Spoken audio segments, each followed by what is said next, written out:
Oh, yeah. Well, Kenny Omega might be somebody that's on his way out the door from AEW to the WWE, but you know who's not on his way out the door of AEW anytime soon? Le Champion, Chris Jericho, the Ocho, the fucking whatever else you want to, whatever other nicknames you want to give him. He did an exclusive interview with the Daily Star this week.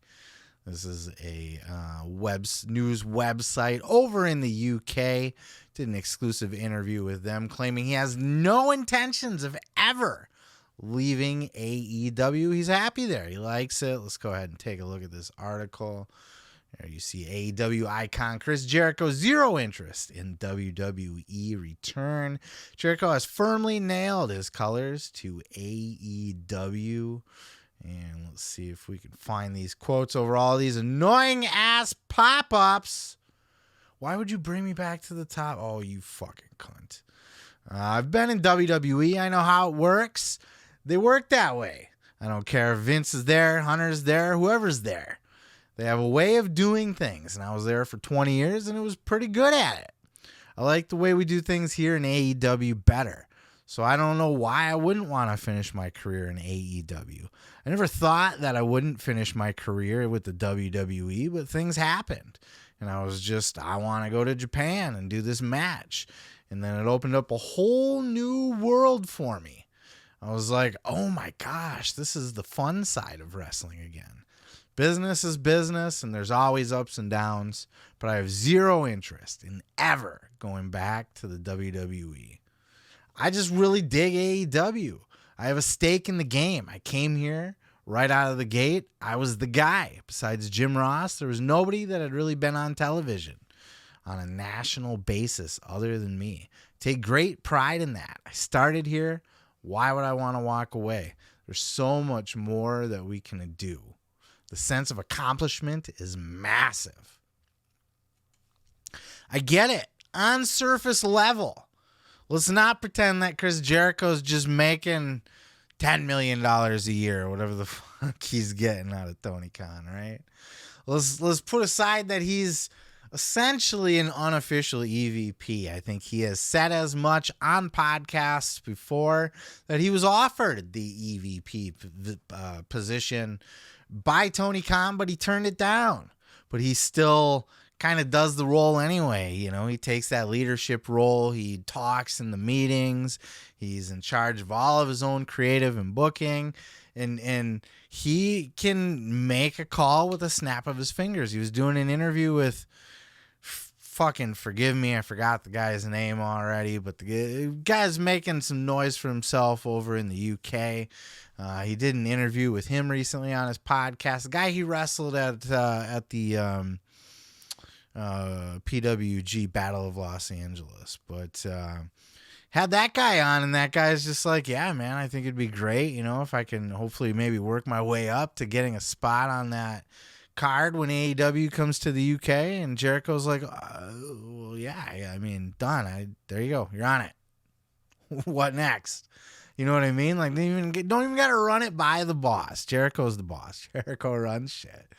It's kind of well known, you know, he's got the boss wrapped around his finger and stuff, but why not? Why not? Remember Hulk Hogan and Vince McMahon were very buddy-buddy. Very buddy-buddy.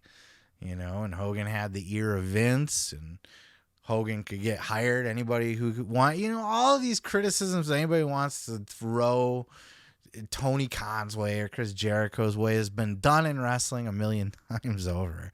You know what I mean? Like, of course, the guy, you know, at the top of the card is the schmooziest with the boss. That's how you play the game. And that's why I said on the surface level. Because there's an element to Chris Jericho that's a bit of a snake. He's a worker. He's a carny. And I don't mean that in a negative way, because Chris Jericho is also one of my favorite wrestlers. Not necessarily in the ring anymore, you know. I don't know if he ever was in the ring.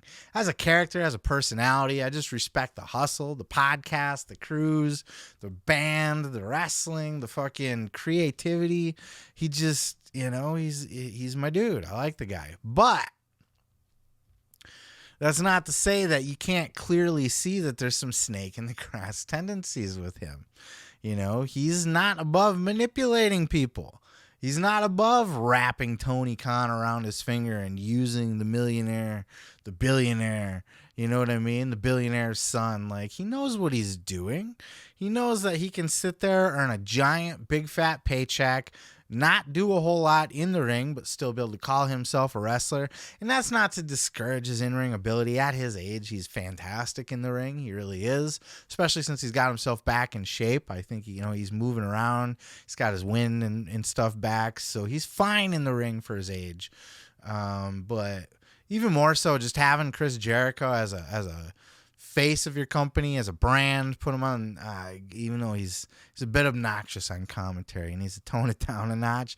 But fuck, when he's done wrestling, he can be on commentary, he can be a manager, like a Freddie Blassie, he could be, you know, just help run things behind the scenes, you know. Jericho even admitted that he was one of the top recruiters for AEW when they were hiring. That he was the one that was kind of talking to the guys that were getting brought in. So it's clear to see why he's got it easy there. If he goes back to the WWE, he's going to have less creative control.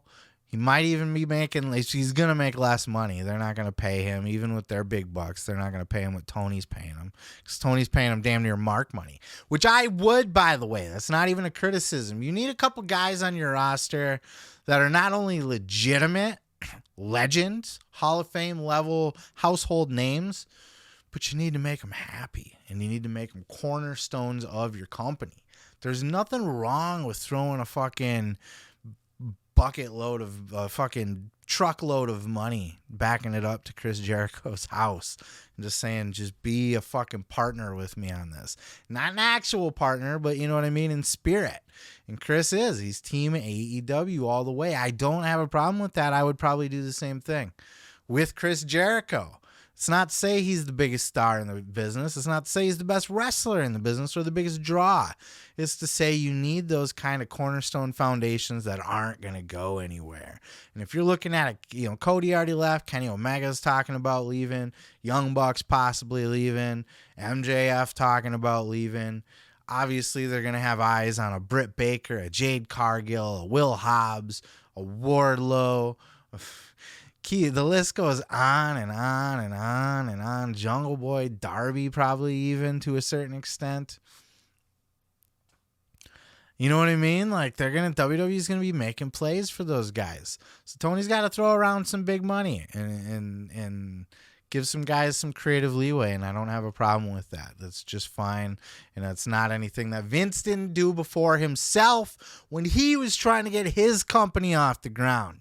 When he took over from his dad, he partnered up with Hulk Hogan. It was the Hulk and Vince show. It was a one babyface business. Hulk's buddies, and the fucking heel factories that kept going up against the Hulk. You know, they kept rotating through. You know, the fucking whatever the heel of the week, the heel of the month that was facing Hogan, then they get rotated back down the card, and by next WrestleMania they're in a jobber position. Same shit. People are holding Tony Khan to a standard, you know, to Vince McMahon of today's standards. They don't look at that kind of stuff, but it's interesting. It's interesting to think about, but I don't think we'll see Chris Jericho in WWE ever again. I think he'll go back for a Hall of Fame. I don't think he'll leave AEW to go wrestle for WWE again. I think that ship has sailed, and I think you know, he's got a tenure. He's going to be in his 60s. He's going to be 60, 61 by the time that his contract's up with AEW. He's not going to go wrestle for WWE. He might even be allowed to go do a Hall of Fame while under contract. He already did the Broken Skull sessions. He's Chris Jericho. He'll be able to get it pulled off. If there's a will, there's a way. So that's my thoughts on the whole thing. I don't know. I mean, fuck. What do you want me to say about it? You know, I don't blame Chris for wanting to stick around and get that money. What are your thoughts, though? Let me know your thoughts down in the comments below. Did I miss anything? Did I get anything wrong? Whatever the fuck. Let me know. on to the next. Let me tell you something, brother. You can check out full episodes each and every Sunday right here on this channel, dude. Don't forget to like, don't forget to subscribe, and don't forget to take your vitamins and say your prayers, brother.